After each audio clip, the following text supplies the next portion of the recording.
أعوذ بالله من الشيطان الرجيم. الله نور السماوات والأرض مثل نوره كمشكاة فيها مصباح المصباح في الزجاجة كأنها كوكب دري يوقد من شجرة مباركة زيتونة لا شرقية ولا غربية يكاد زيتها يضيء ولو لم تمسسه نار نور على نور يهدي الله لنوره من يشاء ويضرب الله الأمثال للناس والله بكل شيء عليم في بيوت أذن الله أن ترفع ويذكر فيها اسمه يسبح له فيها بالغدو والآصال رجال لا تلهيهم تجارة ولا بيع عن ذكر الله وإقام الصلاة وإيتاء الزكاة يخافون يوما تتقلب فيه القلوب والأبصار رب اشرح لي صدري ويسر لي أمري واحلل عقدة من لساني يفقه قولي فالحمد لله رب العالمين والصلاة والسلام على أشرف الأنبياء والمرسلين وعلى آله وصحبه أجمعين ثم أما بعد. Once again, Assalamu alaikum wa rahmatullahi wa barakatuh. You guys are hopefully keeping up. We are going to be looking at the ayat 35 to 40 of Surah An-Nur. This is one of the most beautiful and also one of the most complex passages of the entire Quran. It's very philosophical and it's very abstract. Inshallah, we're going to try to take a simple approach to understanding some of its lessons. If I was to teach like a full-on tafsir session on this program or of these ayat, it would take a few days at least to cover. But in this session, at least, I want to expose you to some of the depth of the Quran. So we won't go all the way in depth, but at least I'll share, some aspects of it. This passage is actually what makes it complex is that it's actually a parable. A parable is a kind of example, okay? And in a parable, Allah gives many parables in the Quran, and they're very profound. You have to kind of stop and think about and analyze every single piece of that parable. And in this, Allah begins with Allahu nuru samawati wal ard. Allah is the light of the skies and the earth. Allah is literally translated, Allah is the light of the skies and the earth. And then Allah lets us know Himself that this is simply an example. The example of His light is like مَثَلُ نُورِهِ كَمِشْكَاتٍ.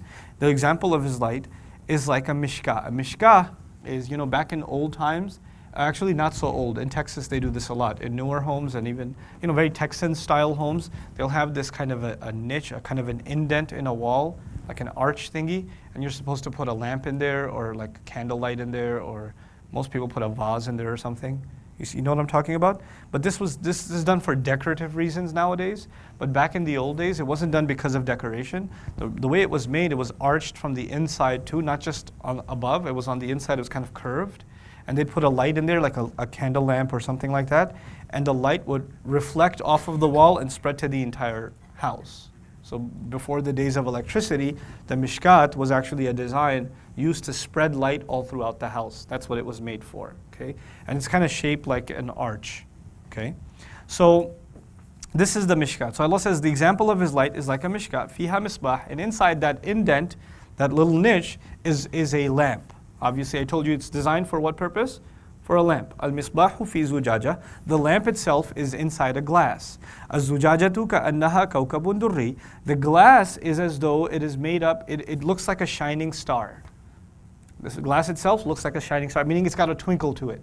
Like you look at it and it's got the same kind of glitter or glamour to it that a star would have in the middle of the night. Yuqadu min shajaratin mubarakatin zaytunatin. This lamp is fueled by a tree, an olive tree, meaning the lamp has oil, and the oil is what kind of oil? Olive oil, of a blessed olive tree. that is olive. La sharqiyya wa la gharbiyya. I'm just translating right now, I'm not explaining, okay? We'll explain a little bit later. La sharqiyya wa la gharbiyya. The tree is neither eastern nor western. We don't know what that means yet, but we will soon, inshallah. Yakadu zaytuha yudhi'u walau lam tamsashu nar. Its light is, or its oil is almost about to catch light, meaning oil is trying to catch the fire. You know how oil kind of tries to run after the flame? Or petroleum or gasoline, that's why they tell you not to use like a match or a cigarette, whatever, near a gas station. Because petroleum, it's kind of hungry for a flame, so it jumps towards it. So it's almost jumping towards the light. وَلَوْ لَمْ تَمْسَسْهُ نَارٌ, even though fire hasn't even touched it yet. نُورٌ عَلَى نُور, light on top of light. Light upon light. يَهْدِ اللَّهُ لِنُورِهِ مَنْ يَشَاءُ, Allah guides to His light whoever He wants. وَيَضْرِبُ اللَّهُ الْأَمْثَالَ لِلنَّاسِ, and Allah gives examples for the benefit of people. وَاللَّهُ بِكُلِّ شَيْءٍ عَلِيمٌ, and Allah is knowledgeable of all things. Okay, so this seems pretty complicated. There's a lamp and the light, and it's a house with a niche and the glass and oil and olive tree. There's lots of stuff going on. What does that have to do with Islam? Why is Allah giving us this example? It's actually pretty profound. And so we'll begin at the very top. The purpose of giving an example is for the student to be able to remember a lesson. To be not only just to be able to understand the lesson, but to be able to remember the lesson. Once you go through this lesson, the idea is you won't look at a lamp the same way again. Next time you see a lamp, you'll just experience a review of everything that was just talked about. That's the idea of giving it like imagery and drawing a picture and painting an image. The purpose of that is so it becomes easy for you to remember. Quran at the end of the day is Allah teaching us. وَعَلَّمَ الْقُرْآنِ, He taught the Quran. And a good teacher knows how to give examples. And then you'll study the example and you'll analyze it, and all this complication and all of it. At the end of the day though, it's just a picture. All you're analyzing is a picture.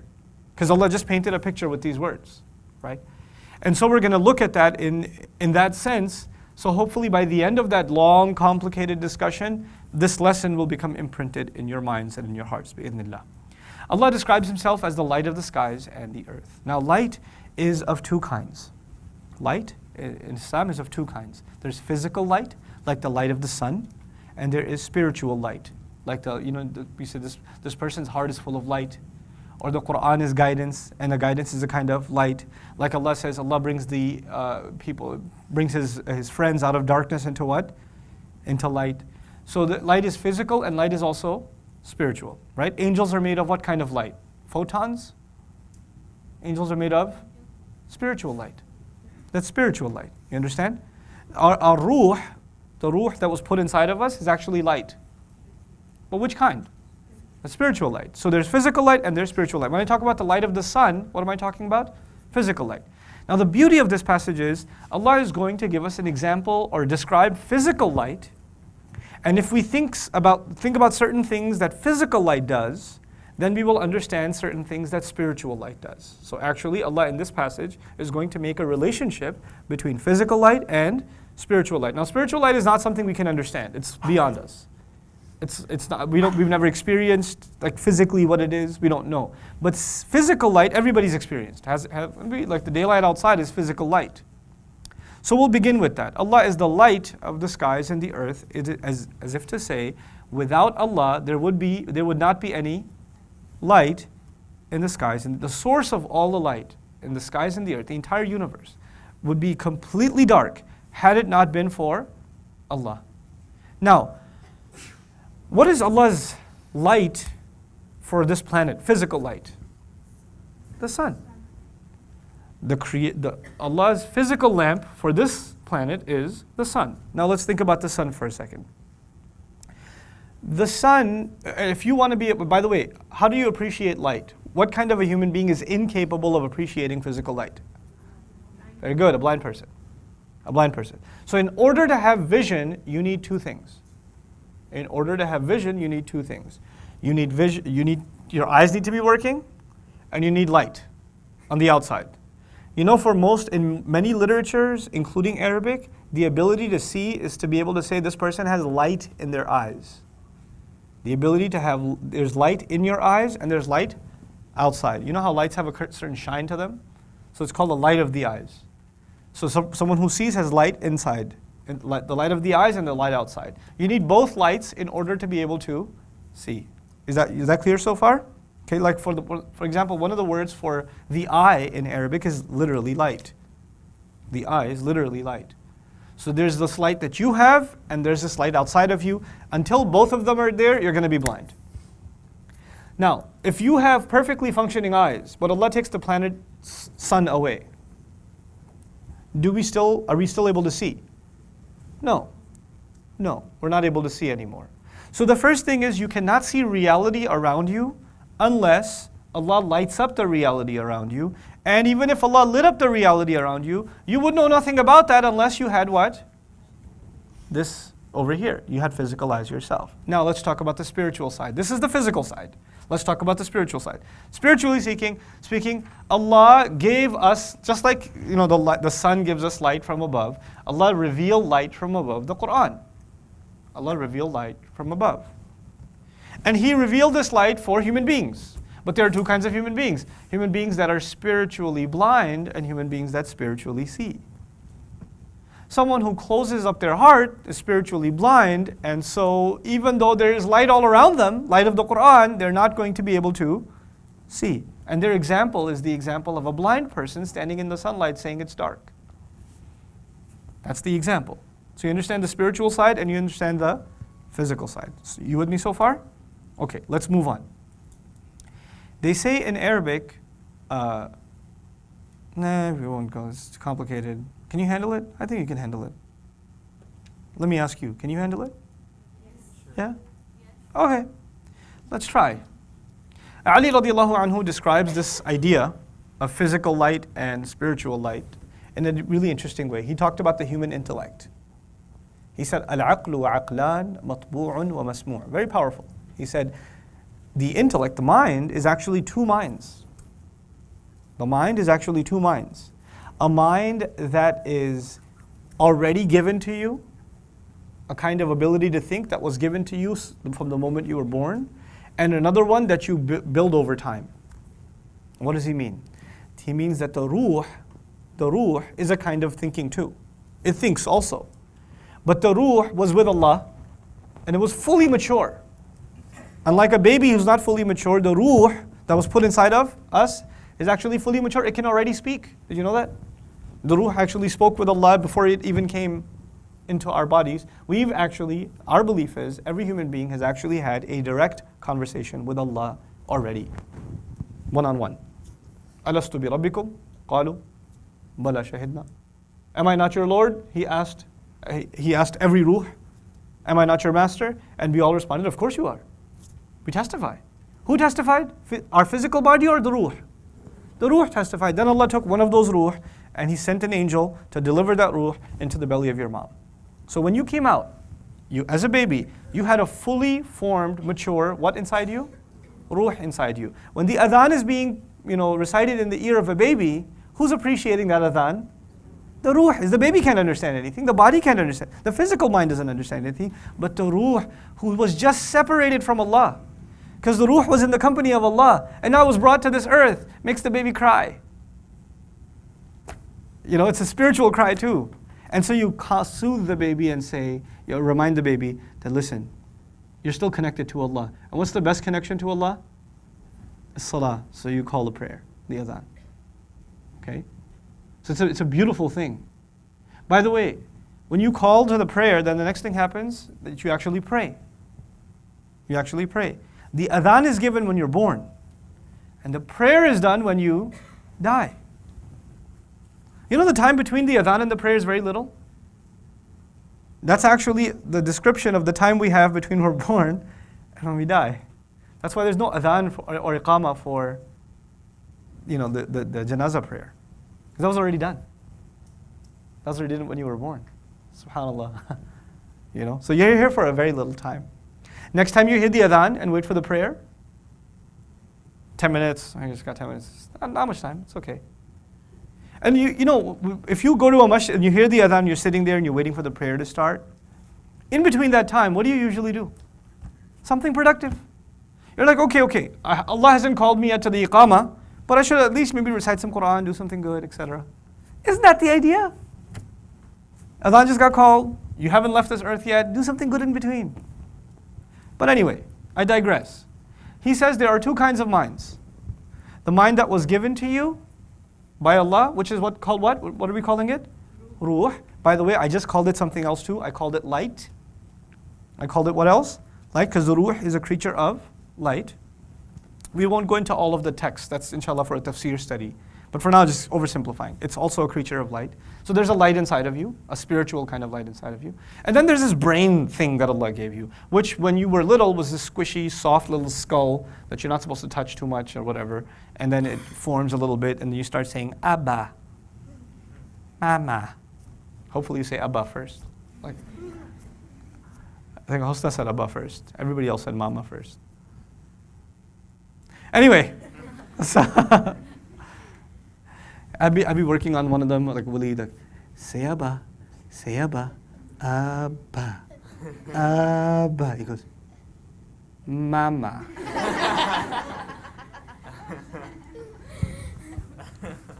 Fine. You win this round again.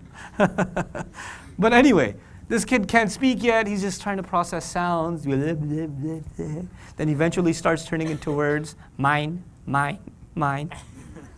Then eventually sentences. Then eventually ideas. Then eventually like full-grown, mature thoughts, ready to go on into a university and do a bachelor's and a master's and a PhD and all of this stuff. Like it becomes more and more advanced, doesn't it? So one aspect of our minds is maturing, and the other aspect of our mind was always mature. Which side was always mature?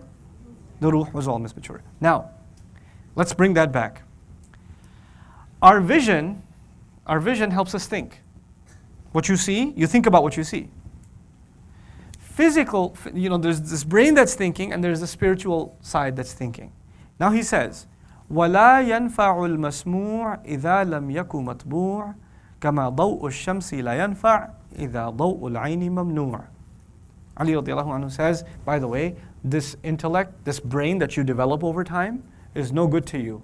If the brain that you were, the mind, the ruh that you were given inside, if you didn't respect it.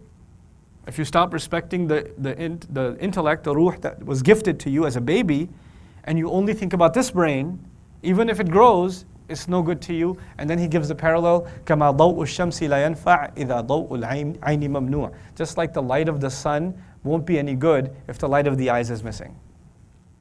If the light of the eyes is missing. So there's two sides. Our physical brain, our physical mind, and then our spiritual heart. Remember the heart and the mind? That's what we're talking about here. Okay, when Allah is talking about the heart, it is purified by the ruh that is inside that heart. That's where the ruh lives. It's inside the heart. Okay? Now, which is why it comes out of the throat, by the way. If it was in the brain, then it doesn't come out of the throat. You see? It comes out from here. Okay? Allah doesn't say it comes down through the nose or whatever. It's pulled out of your throat because it's in the heart. The ruh is in the heart. Anyway, so the second parable that I want to give you is physical light is actually a source of life for this planet. Without physical light, you cannot have life on this planet. It's a cold, dark reality. Without spiritual light, you cannot have spiritual life. Like there's the other side of it. There are people who walk around, Allah describes that their hearts are dead. Their hearts are dead. Allah describes people have eyes they don't see. لَهُمْ أَعْيُنٌ لَا يُبْصِرُونَ بِهَا. They have eyes they don't see. What is he talking about? They have eyes they don't see. They have hearts they don't understand. He's talking about the spiritual problem. You understand that so far? So that's the second. The third, this is really interesting. When Allah, in the daytime, Allah uses His lamp, which is the sun. When the daytime is over, what do we have to use? Our own lights. We have to turn our lights on. As a matter of fact, right now the lights are on in here, but if I turn the lights off, would you still be able to see? Why? Because Allah's light is on right now. Let's turn the switch on right now. Imagine all the city's lights are off and it's nighttime. We'll be able to see? No. So when Allah turns His lights on, when Allah's light comes, then our lights basically become irrelevant. They become irrelevant. They're not necessary anymore. They can add a little bit for your decorative, but they're not a necessity anymore. They're not a necessity. The necessary light is the one that Allah provides. When do our lights, we have to light a fire, light a candle, turn switches on and turn bulbs on. When do we have to do that? Nighttime. We have to do that at nighttime. Now think of ancient times. And by the way, the best efforts we can make to turn our lights on, if all the bulbs in the world were on at the same time, all of them, can it compete with Allah's one lamp? So then the next example we learn is there is absolutely no comparison between our light and Allah's light. Our light is so limited. It's so limited. When you're landing from a plane, have you ever landed from a plane in the daytime? And compare that to landing from a plane at nighttime. When you land from a plane in the daytime, what can you see? Everything. And even if you're landing into a city in the nighttime, what can you see? Just dots of light. And how much do they light up? Just a little bit around them. But actually, is there water there? Are there mountains there? Are there trees there? Can you tell? No. Our light is limited physically, and Allah's light is unlimited. Our light can only light up maybe ourselves a little bit and some people around us. When Allah's light comes, it lights up what? Everything. Does our light give life? Does Allah's light give life? Yes. Now let's talk about the spiritual side. This was the physical side. Spiritually speaking, we have certain ideas. We have our brain. We have certain ideas. And they may be good. But how good your ideas are at the end of the day are still going to be limited. Just like the light we produce is what? Limited. And what we can see with this light that Allah has given us, this light of our eyes, what we can see is actually limited. Why is it limited? Because it's just ours. Weak bulbs. But when Allah brings His light, when Allah reveals, then sometimes we learn that our light, what we couldn't have known ourselves, He completes it. He completes it. Now we have the full picture. Now it's like, whoa, now I can truly see. You go to a place, you visit it at nighttime, they're driving you to the hotel or where you're going to stay, and you're trying to look really hard outside. Like my family, we were invited to the Muslim community that lives in Bermuda. So we went there. We landed in the evening, like Maghrib time or so, and it looked really beautiful because it's an island, and we were looking over at the ocean. But by the time they came to pick us up, it was really dark. And we're driving, and everybody's trying to find the ocean. All the kids are like, all they see is like trees and dark streets, and they don't see anything. Like we did not appreciate where we were at night at all. Then day breaks, and you look out the window, and you're like, what? That's what we drove. And then we're driving, and we're like, was this the road we took last night? Yep, that was the road. Oh my God, this is so beautiful. I completely did not appreciate what this was until Allah's light. So until Allah's light comes, you may have some appreciation of reality around you, spiritually speaking. You may know some things about what's going on around you, but when Allah reveals His light, your appreciation of reality around you changes like night and day. Like night and day, bro. Totally different. The world becomes a different place. All of your experiences become different. Just like the experience between night and day. You with me so far? Okay, now let's take next steps. Now Allah says, مَثَلُ نُورِهِ كَمِشْكَاتٍ. The example of His light. Now there's two lights. You remember I told you there are two lights. There's a light outside, the sun, and there's a light inside, which is what? Your eye. Spiritually speaking, there's a light outside. Which is the light outside? Quran, Revelation. What's the light inside? The ruh. You with me so far? So the physical is the sun versus the eyes, and the spiritual is the Quran versus the ruh. So light outside and light inside. Now, He's going to give the example of His light. His light is of two kinds, the light He put inside of us and the light that He reveals down.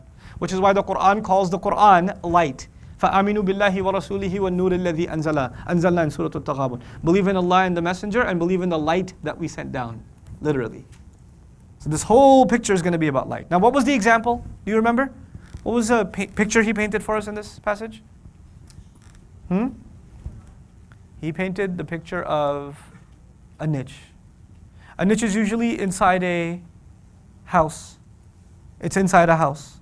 And a niche is shaped like an arch. A rib cage is shaped like that. It's the shape of a rib cage. And inside that niche there's a lamp. That lamp must be similar to my heart. So there's going to be a physical picture, but that physical picture is actually describing a spiritual reality. That niche is my rib cage, and inside that rib cage is my heart. Fiha misbah. Now that rib cage, when the light hits the niche, what is it supposed to do? Spread. If you're really a person of light, if you're really illuminated, then does the light stay inside you? Or does it spread? It lights all of you up, and you can tell even from the outside there's a light on. Sunlight even comes outside. The houses where the lights are not on, and the houses where the lights are on, can you tell the difference? Yep, you can tell. And when does that difference become really clear? This is a really cool part. When does the difference become clear between a house that has the lights on and the house that has the lights off? Daytime or nighttime? So the light, if you have light inside of you, it will really shine in dark times. The light that you have inside of you will really shine and really become prominent when there's darkness all around us. And not just physical darkness, I'm talking about what? Spiritual darkness. Spiritual darkness. So, it's powerful stuff, man. Powerful stuff. Anyway, so there's this niche. Inside it, there is a misbah. Oh, what a beautiful word. Misbah. Misbah is translated as lamp. But actually, for those of you who know some Arabic, misbah is an ism ala. What that means is it's a word used to describe a tool or a device. Anybody know what subh means? Or subah, this is, subah ka time ho gaya. Morning. Subh means morning.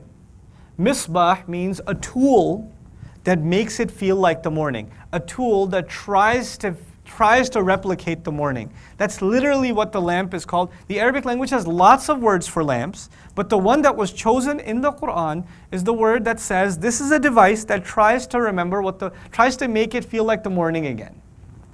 You with me? So the idea here is the light that you were in. We by the way, were we in the presence of Allah at one point, the ruh? So it was completely in light. It was completely covered in light, yes?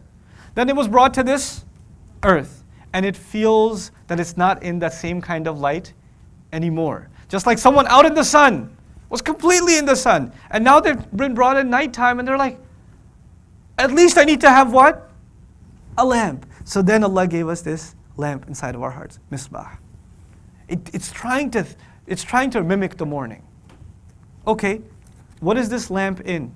Al-misbahu fi zujaja. The lamp is inside a glass. Tell me what the purpose of a glass is for a lamp. Back in the day, a lamp that is lit like a candle. Why would you put it inside a glass? A few purposes. Help me. Okay, protection from a little bit of a breeze. Somebody closes the door too fast, the lamp will go out. So you need to have a glass so it doesn't get affected by the wind or the breeze, or somebody just going a little bit and your light is gone. So Allah is saying that your faith was protected, so that shaitan just comes and does a little bit of waswasa and goes, shaitan ne phook mari hai. And it's gone? No. Somebody will try to mess with you and push you around. It won't just go away like that. It won't just go away like that. It's some protection. Also, what glass does is it actually refracts the light and it helps it go further out. The glass helps spread the light even further. But the other thing, the problem with the glass, what do you think could be a possible problem with the glass? It could break. Other than that, it's already safe, it's in a niche, there's no wind, it's up in a place. What other problems happen with glass? It gets dirty, catches dirt. If you really want the light to work and shine, then what do you have to constantly do? Clean up the glass. If you want the light, the spiritual light that Allah put inside you to constantly shine, do you have to constantly check yourself and fix yourself? That is why we remember Allah. Remembering Allah, doing dhikr of Allah, praying, cleans the glass. That's how you clean the glass. And if you're in a situation where there's constant dirt, Constant dirt. Then you need to be actively involved in constant what? Cleaning. So Allah says, okay, at least, clean your glass 5 times a day. At least. When we stand in front of Allah and pray, what are we actually doing? Cleaning the glass. We're cleaning so that the light Allah put in, cleaning our heart, because the heart is the glass. And by the way, a heart is delicate just like glass is what? Is delicate. A heart is delicate just like glass is delicate. Okay? And a clean glass, you can see right through it. You're looking from the outside, but you can see inside. Just like that, a person with a clean heart, what they say is what they mean. Inside and outside, you can see right through them. You can see right through them. There's transparency, there's honesty.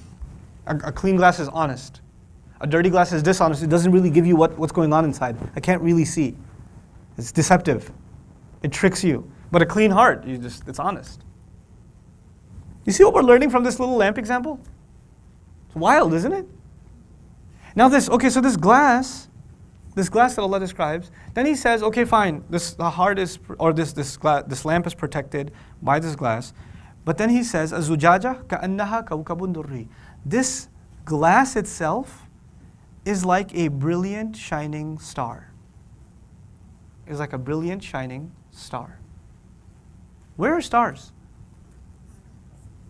Stars are up in the sky. And when do you start seeing stars? Nighttime. Nighttime. And are stars something from this earth or somewhere from outside? Oh, that's important. The sun and its light is from above. And this light that you have inside this lamp, actually, when you pay attention, you realize it's just like it's from the sky somewhere. Did the light inside of you come from you, or is it from the sky? It's from the sky. That's why it's being compared with a kawkab durri, a shining, brilliant star. You may not be as bright as the sun, but you're still brilliant. You can't compare yourself to the Quran and its light. That's like comparing the light of the sun to light of a distant star.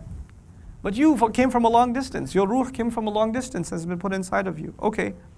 Now Allah talks about the fuel of this lamp. Because it's important, if you get good fuel, if you get pure fuel in a lamp, you get pure oil in a lamp, the light is more brilliant, and it lasts longer, and it's more stable. And if it's impure fuel, then it's unstable flame, and it can flicker out because it's the wicker of the lamp. It tried to catch an impure part of the oil, so it didn't burn properly. So if you have to have pure oil. Now, what kind of oil is this? He says this was actually lit by the fuel of this lamp was from a tree. Is the tree inside the house or outside the house? So Allah is saying the fuel of it comes from somewhere else. It comes from an outside source.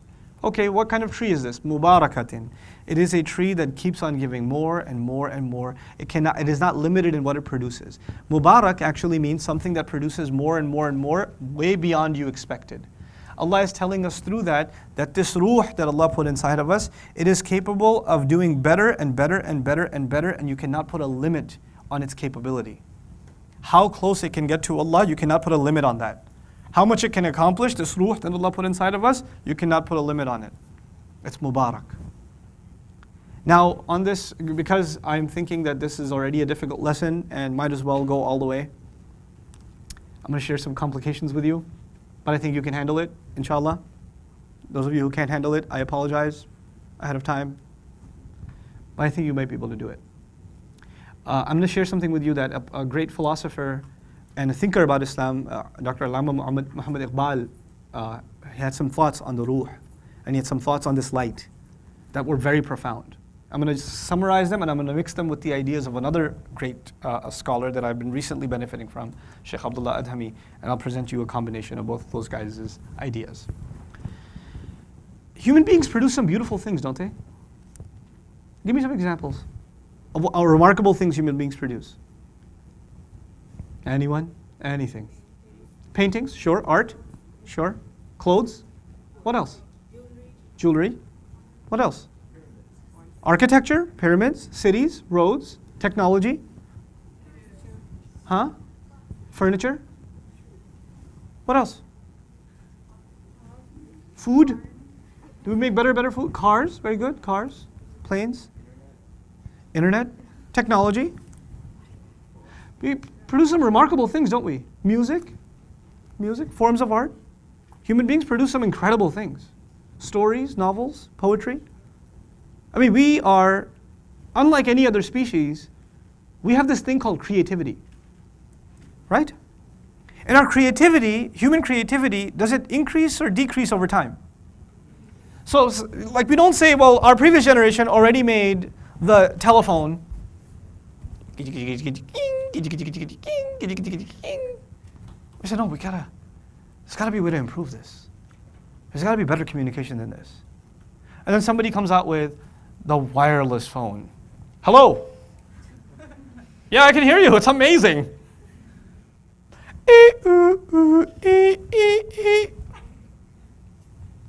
Internet comes out, right? Internet comes out. It's unbelievable. It's like a web that is worldwide.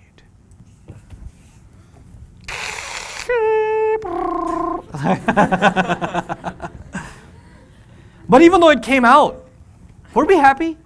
Or did we say, no, this can be improved? We said this can be improved.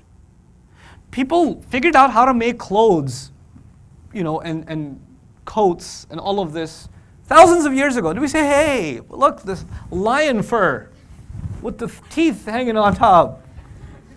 What you think? Eid Mubarak, right? Look like. Did we improve? People used to live in a certain kind of house. Did we improve housing? Furniture? Did we improve furniture? Clothing? Wow. Medicine? Food? Crockery? Dishes? Are we constantly changing and creating new and newer things? Why? Because it seems human beings inside of them have this desire for perfection. And every time they make something, they're impressed, but they're like, it's amazing, but it's not perfect. I gotta strive for more, and I gotta strive for more, and I gotta strive for more. And the best car companies in the world, you know what they what they're proud of? They're proud of the fact that they're never satisfied in pursuit of perfection. They just constantly want to do better and better and better. Now, do monkeys have that? Do whales have this issue? Do ants have this issue that they want to just improve, do better? They want to produce nicer, cooler art, a better video game.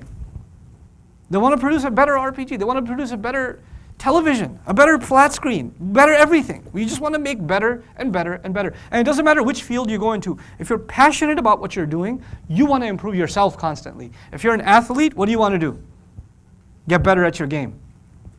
If you're physically training, you want to get stronger and develop more stamina and develop more resistance. Isn't that true? Human beings are constantly looking to improve. That's the human spirit. You're supposed to constantly want to improve. Where did this come from? This idea that I want to just reach, even though I know I'll never reach perfection, but somehow everybody wants to strive for it anyway, right? In all of their fields. The idea is that this ruh inside of us was actually in the company of Allah, in the company of the perfect. And then Allah put that ruh inside of you here.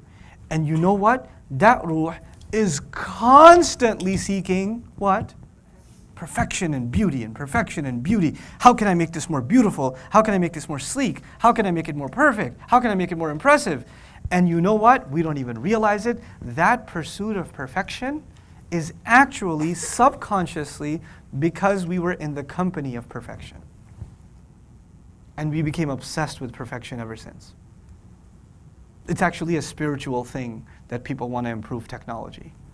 It's actually a spiritual thing that people want to improve architecture. It's a spiritual thing that agriculture should improve. It's amazing. This light that we're talking about inside of us comes from an outside source. No other species has this bug. They say we evolved from other creatures. Tell me which creature has the pursuit of perfection? Which creature says, I really want to do something with my life. I really want to accomplish something. I want to be the best at something. I have a talent. Which species has talents? And diverse talents. Every species has one talent. Monkeys have the talent of picking fruits off the thing and throwing it at people. Right? They have a talent. I actually saw it in Malaysia. It was pretty funny. They took us to this resort in Terengganu, which is right at the beach. This is a resort on the beach. And you don't come out of your hotel room into a lobby and then walk down into a beach. You come out of your hotel room into the beach. It's crazy, crazy. So I'm walking, and each hotel room is like a house. So you walk over a few yards, and then there's another house, a hut, another house, another house. So we're staying in one of these. It's so cool, man. So cool. One day I'll tell you a Malaysia story. But for now, so cool. You walk in, and there's this beach resort. It's beautiful. And I lie down on the bed. It's one of the nicest hotel rooms I've ever been in, by the way. And I've been in hotel rooms. And I open up the drawer, and there's a copy of Quran there. And I was like, yeah. Yes. Anyway, I'm walking over. The lobby's maybe 200 yards away. Okay, you have to walk outside by the beach and the woods to the lobby of the hotel. So we're walking, and I hear tuck, tuck, tuck, tuck, tuck, tuck, tuck, tuck. In my neighbor's hotel hut, there's like 4 monkeys on a tree up there, and they're picking out stuff, and they're smacking it on the roof. They eat half of it like, da, da. It was epic. I made a video of it. I was like, yeah, this is so awesome. I hope I don't get hit. You know? What talent do they have? Like one of them's into painting and the other one's into... No, they're just, one of them's better at picking fruit than the other. That's it. It's one thing. You can artificially train them to like paint whatever, and like, that's an amazing painting. It's postmodern or whatever. Stupid. You know. But they don't. But human beings, they have these incredible talents. And every single ruh, Allah endowed it. He gifted it with its own talents. It actually talked about it in the Quran. قُلْ كُلٌّ يَعْمَلُ عَلَى شَاكِلَتِهِ. Let everybody work in accordance with what they were shaped into. A predisposition, a talent that you were given. Maybe you're really good at writing. Maybe you're really good at drawing. Maybe you're really scientific. Maybe you're really good at technology. Maybe you're really good at managing or business. Or oh my God. It's all this light that Allah put inside us. It's not just about remembering Allah. It's about, and this, why did He do this? Why did He do this? Why did He give us this? He says in the Quran, He put you on this earth, وَاسْتَعْمَرَكُمْ فِيهَا, and He wanted you to build this world. He wanted you to build just buildings? No, He wanted you to refine technology. He wanted you to refine architecture. He wanted you to refine medicine. He wanted you to refine food. We weren't just satisfied with fruits and vegetables. We mixed them together and made all kinds of paste and all kinds of pastries and all this stuff. Cakes don't grow on trees. When I watch Cake Boss, I am reminded of the Ruh. His constant pursuit of the most epic cake. It's a spiritual endeavor.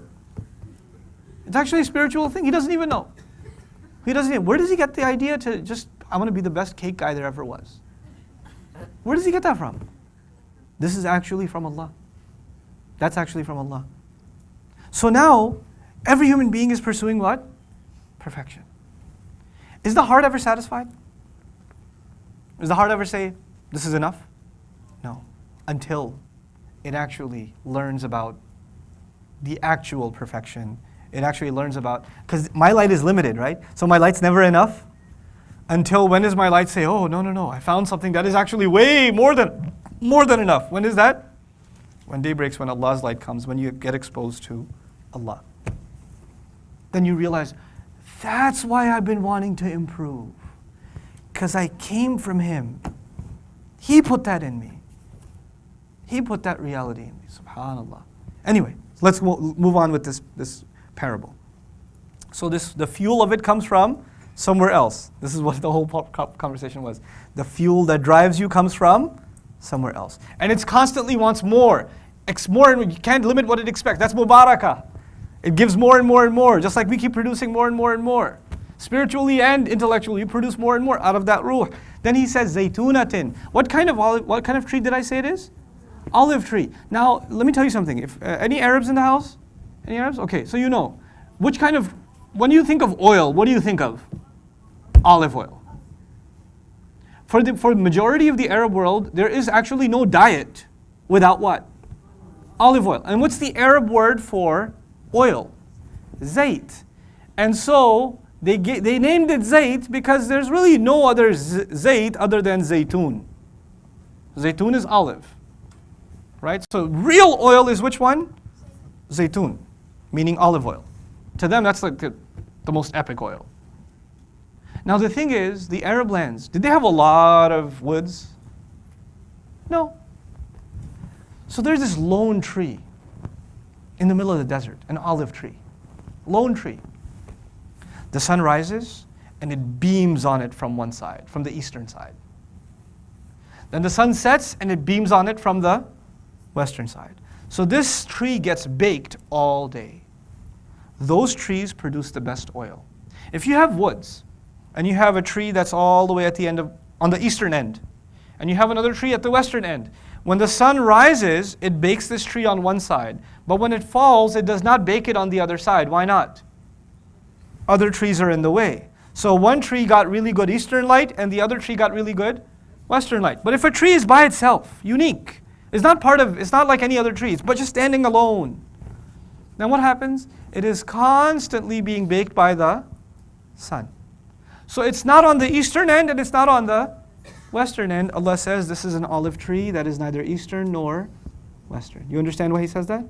It's constantly being baked. And why being baked constantly? Why is that important that it's sunbathing constantly? Because those kinds of trees produce the most pure kind of oil. Allah is saying that you are that tree originally. Your ruh was in the constant presence of Allah. Was it? In the constant presence of Allah. And by the way, you know when Allah created you? You know when He created you? When He created Adam alayhi salam. You are actually technically as old as Adam alayhi salam. What part of you? The ruh.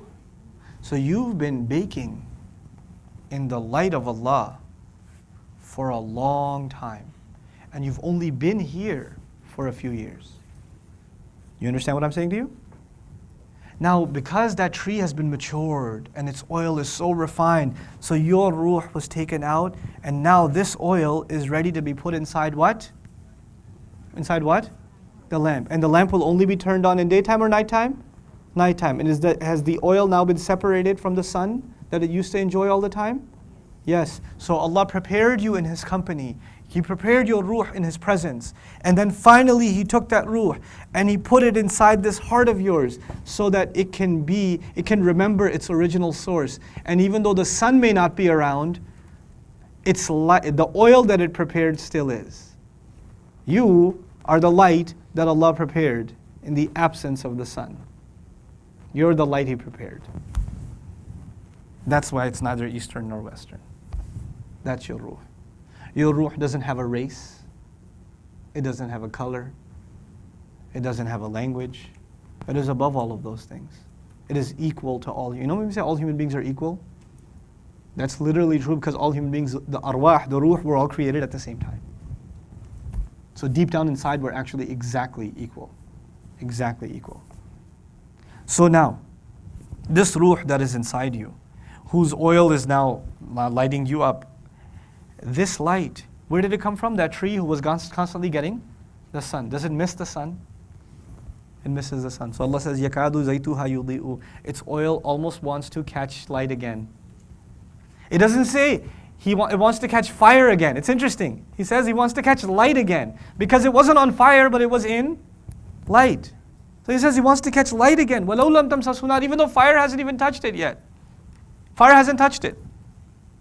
So Allah is saying this is the kind of light that doesn't even need fire. I thought this analogy was going to be about a lamp, and a lamp gets lit up by what?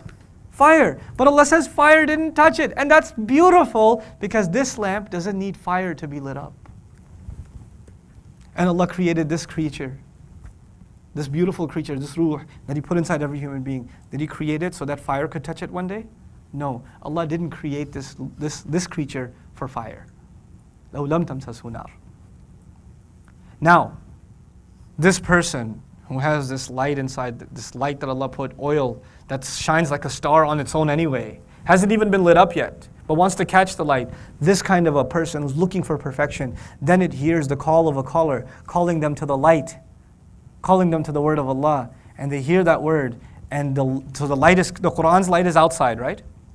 So the light from the outside comes, and you already have some light inside you, And so it comes into contact with the light inside of you, and you're like, this is exactly what I was looking for. This can complete my light. And so what are the next words? Nurun ala nur. Light on top of light. What are the two lights? The light you had inside of you from that oil, and the light that Allah revealed, His Quran. Those two met. And you just got lit up. You got lit up. Nurun ala nur. Light on top of light. Yahdillahu li nurihi man yasha. Allah guides to His light whoever He wants. I will at least finish this ayah before I let you guys go. You guys can handle it? Yahdillahu li nurihi man yasha. You know, in Arabic we say Yahdillahu ila nurihi. Allah guides to His light, but it literally, He said, Allah guides all the way to His light. Now why is all the way important? Please listen to this. You know, when you say lam, you're talking about when you reach a full destination. So in Arabic, if you say hadaytu laka, hadaytu lil bayt, hadaytuhu lil bayt, I guided him all the way to my house. I grabbed his hand and I took him all the way to my house. Allah says, I will guide you all the way to my light. You know what that means? That Allah will continue to guide you until one day you are standing in front of His light again. All the way in front of Him. Because I put that light in you, so you would have the urge to want to be in my presence again. Yahdillahu li nurihi. For whoever wants. Man yasha. Means two things. Man yasha means two things. Allah will do this for whoever He wants, and Allah will do this for whoever wants it. If you don't want it, He won't give it to you. If you want it, if that light inside you says, I want to see that light, I want to be in the presence of the light of Allah, then yes. وَيَضْرِبُ اللَّهُ الْأَمْثَالَ لِلنَّاسِ. Now look at how the epic ending. Guys, dudes, the epic ending. وَيَضْرِبُ اللَّهُ الْأَمْثَالَ لِلنَّاسِ. Allah gives examples for the benefit of people. Does a teacher who knows everything, does he need the example? Who needs the example?